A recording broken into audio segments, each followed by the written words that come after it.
일제 때 우리 조상들이 일본에 갈 때 경쟁이 얼마나 심했는지 몰라요. 여러분들 여기에 강제 동원당한 이 동상 같은 이런 모습으로 경쟁을 할까요? 네, 보십시오. 이게 일제 때 밀항한 거예요. 부정으로 일본에 밀국한 거예요. 39,400, 그러니까 4만 명이 부정으로 일본으로 밀항을 했고요.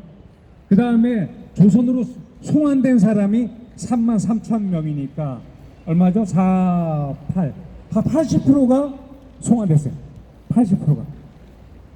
그런데 이렇게 노예 생활을 했다. 이런 날조된 반일감정 몰이를 하고 있는 것입니다. 이 동상을 만든 주체는 민주노총, 한국노총, 정대협, 그리고 심상정 의원 같은 유수한 국회의원들이 여기에 가담해서 이걸 만들었어요. 근데 이건 우리 조상도 아니고, 우리 조상은 이런 모습으로 살지도 않았고 건강한 모습으로 이렇게 일제 때 살았습니다. 이 사진은 일제 강제동원 역사관에 있는 정부 역사관이에요. 여기서 이 사진을 받고 돈을 지불했습니다.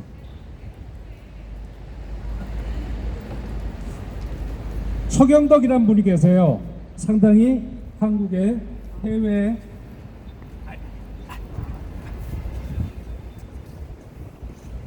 성신대 교수 서경덕 교수라는 사람이 있어요. 그 사람이 독도 뭐 이렇게 전문가, 한국 해외 홍보 전문가 이러는데 이 사람이 자기 잘못을 시인했어요. 네, 이 사람 시인한 겁니다. 자기 페이스북에다가 하시마 갱에서 탄을 캐는 갱부인데 이 사람은 일본인이에요.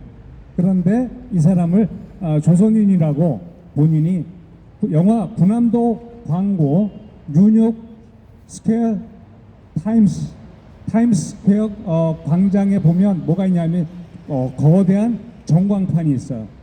그 거대한 전광판에 군함도 광고를 할 때 우리 조상으로 소개를 했습니다. 그러니까 이 사진뿐만이 아니라 아까 보여드린 10명의 사진도 거기에 다 실려 있습니다.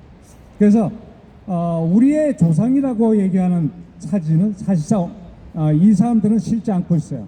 왜냐하면 우리 조상 사진은 상당히 많습니다. 많은데 그걸 실으면 이 사람들이 영업이 안 돼요.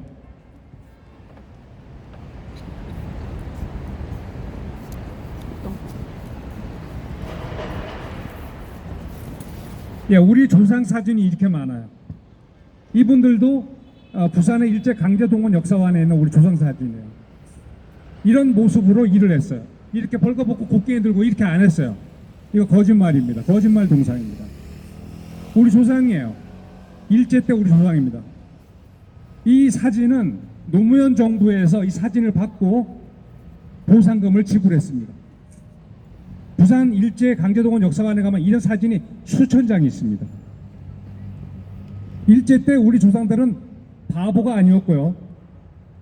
나름 근면성실하게 일을 해서 거기서 일본에서 어렵게 번 돈을 가지고 집도 사고 땅도 사고 그 집안에 여러 가지 경제 활동을 했습니다. 그런데 일제 때 우리는 모두가 강제로 끌려간 이러한 노예로 살았다라고 거짓말을 통해서 우리 국민들을 반일 감정으로 몰아가고 있습니다.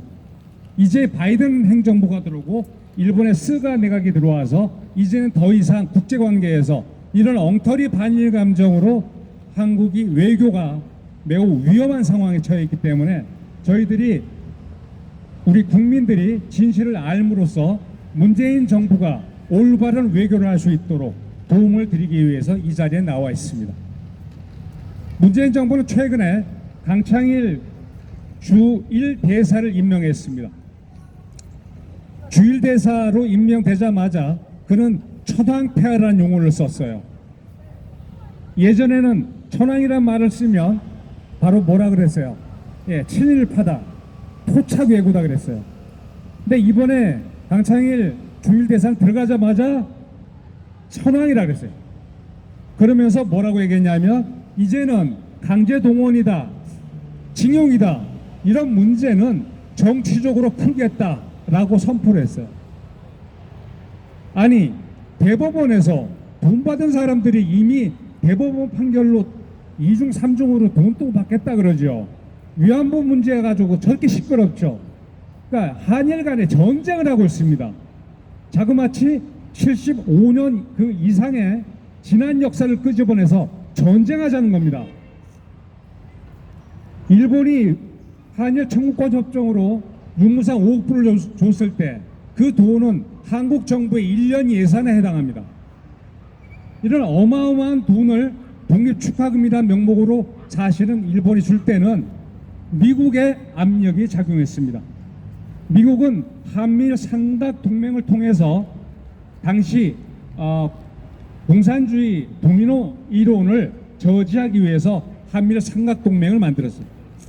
그때 일본으로부터 해방된 한국을 미국이 한미 동맹으로 강화시키려면 어떻게 해야 되겠어요?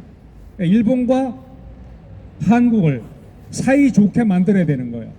그래서 한일 기본조약과 청구권 협정으로 마무리를 지은 겁니다.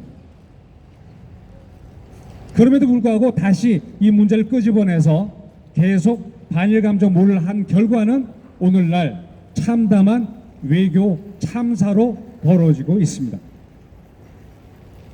우리 조상들은 결코 바보가 아니었다. 그 말씀을 드리고 있습니다. 네, 강제동원 보상 내역입니다. 박정희 정부에서 대일 민간 청구권 보상에 의한 법률에 의거해서 당시에 7만 5천 명에게 재산보상, 인명보상은 8,500명에게 인명보상했습니다. 노무현 정부에서 2차로 또 보상했어요. 7만 2천 명에게 보상했어요. 왜요? 민관 공동위에서 더 이상 강제란 개념은 어울리지 않는다고 노무현 정부에서 얘기한 거예요. 역사적 사실 앞에서 비난을 하면 안 됩니다. 토론을 해야 됩니다. 아니 특수부학을 하고 다니시는 분이 정신 차리라고 말씀하시네. 토론을 하면 되는데 욕을 합니다. 이것이 반일 감정이 그동안 만든 우리 국민들이 피해를 본 거예요. 아니 저기 이거 뭐 사이트가 있어요? 네, 네 있어요. 한일 갈등 타파연대. 한일 갈등 카페였는데? 네, 한일 갈등. 사장님 저기 텔레마이크에서 봤어요. 예. 영상에서 봤어요. 한일 갈등 타파연대. 네, 저희 홈페이지가 한일 갈등 타파연대입니다. 예, 거기에 들어오시면 모든 역사 자료가 나와 있습니다. 페이스북 네, 저희 단체 이름은 반일동상 진실규명 공동대책위원회고요. 저희 홈페이지는 한일 갈등 타파연대입니다. 검색하시면 역사 자료가 다 나와 있습니다.